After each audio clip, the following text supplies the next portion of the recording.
Here at HDIN Research, we love digging through company filings to get to the real story. And today, we're tackling one of the most surprising stock stories of the year, Bluebird Corporation. I mean, how did a company famous for the classic yellow school bus suddenly go green and see its stock just take off? Let's find out. All right, just look at this chart for a second. That blue line, that's Bluebird. They didn't just beat the market, they absolutely left it in the dust. I mean, they lapped the competition and then did it again. Now, that kind of performance, it doesn't just happen by accident.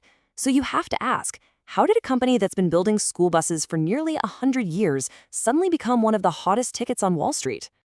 And that really brings us to the core question, the real puzzle we're trying to piece together.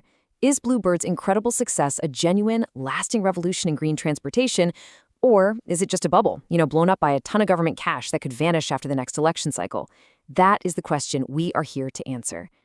So here's how we're going to break it down. First, we'll decode their record-shattering 2025 numbers. Then we'll dive into the strategic playbook that got them there. We'll lay out the bull versus the bear case, revolution versus hype. And finally, you'll get the official HDIN Research verdict. Let's jump in. Okay, first up, let's pop the hood on their fiscal year 2025. Because the numbers they posted are, well, they're pretty staggering. They pulled in nearly $1.5 billion in net sales. Now, for a school bus company, that is a huge number. It screams that demand is off the charts. But, big sales don't always mean big profits. So the real question is, how much of that money did they actually get to keep? And the answer is a lot. They generated $221 million in what's called adjusted EBITDA. And I know what you're probably thinking. What on earth is that? So just think of it like this. Adjusted EBITDA basically strips away all the financial and accounting noise. Things like interest payments, taxes, the value of old machines wearing out. It gives us this really clean, pure look at the raw horsepower of the company's main business. And right now, Bluebird's engine is absolutely humming. But now we get to the number that really gets investors excited, $153 million in free cash flow.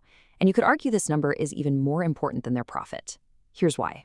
Free cash flow is the actual spendable cash a company has left over after paying for all the stuff it needs to keep the lights on and grow the business.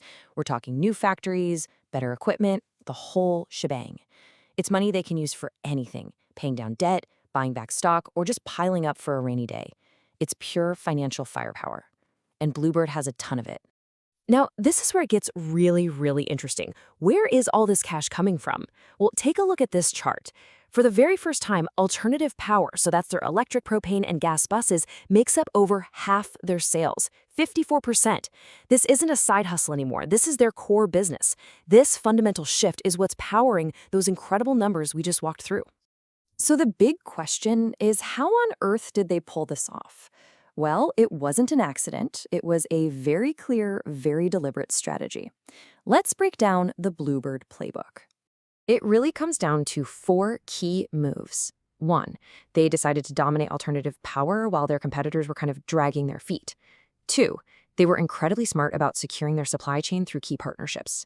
3, they seriously ramped up their ability to actually build more buses. And 4, they started looking beyond the schoolyard for new customers. But listen, it was not a smooth ride. This is a quote taken directly from their annual report, and it shows you just how bad the supply chain crisis was for them.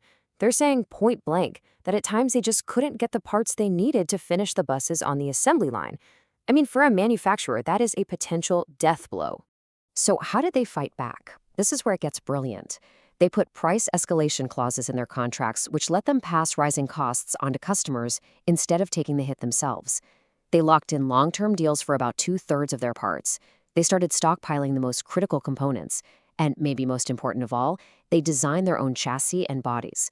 That gives them a level of control their rivals can only dream of. This right here is what operational excellence looks like. And that brings us right back to the central debate. Is this amazing operational strength enough to keep this rocket ship flying? Or is this whole thing built on a foundation of government policy that could just disappear? Okay, so let's talk about the elephant in the room. And that elephant is worth $5 billion. That's the price tag on the EPA's Clean School Bus program. It's a massive government plan designed specifically to help school districts across the country buy new electric and low-emission buses. And this program has been an absolute rocket booster for Bluebird. And it doesn't stop with the EPA. Oh no. The Inflation Reduction Act? That offers tax credits of up to $40,000 for a single bus. Then you add in huge state-level programs, especially in places like California and New York. You put it all together and you have this unprecedented tidal wave of government money just flooding the market, creating a frenzy of demand for Bluebird's buses. So this is how the whole debate shakes out. On one hand, you have the bulls, the revolution believers. They'll point to Bluebird's massive head start in EVs, their dominant 64% market share in alt power, a huge backlog of over 3,000 orders, and that super resilient production process. But then the bears, the hype skeptics, fire right back. They see a company that's way too dependent on government cash that could dry up. They see giant competitors like Daimler and Navistar finally waking up, and they'll remind you that the global supply chain is far from fixed. So we've looked at the numbers, the strategy, the bull case, the bear case. Where do we land? What's the final HDIN Research verdict on Bluebird? We see Bluebird as a risk-hedged growth story. So what does that mean? Well, the growth is absolutely real, no question. But let's be honest, it's being supercharged by government money.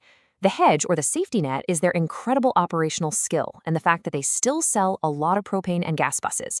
The risk is mitigated. And the next big thing to watch for? Their potential shift to a fleet as a service model. If they can move from just selling buses to selling a subscription service, well, that's a whole new ballgame. Now, what you've seen here is really just the tip of the iceberg. If you want to see our full financial models, our price targets, and a much deeper analysis of Bluebird and its competitors, you can find the complete report over at hdresearch.com. So when you boil it all down, it comes to this. Bluebird has spent a century perfecting the school bus, and now they've pretty much mastered the electric version. They have a fantastic product, and the market is absolutely booming. But the multi-billion-dollar question that every single investor has to ask themselves is, who's going to keep writing the checks? Is it going to be the government, or will the free market step up? The answer to that question will decide once and for all if this is a revolution or if it was all just hype. Thanks for watching.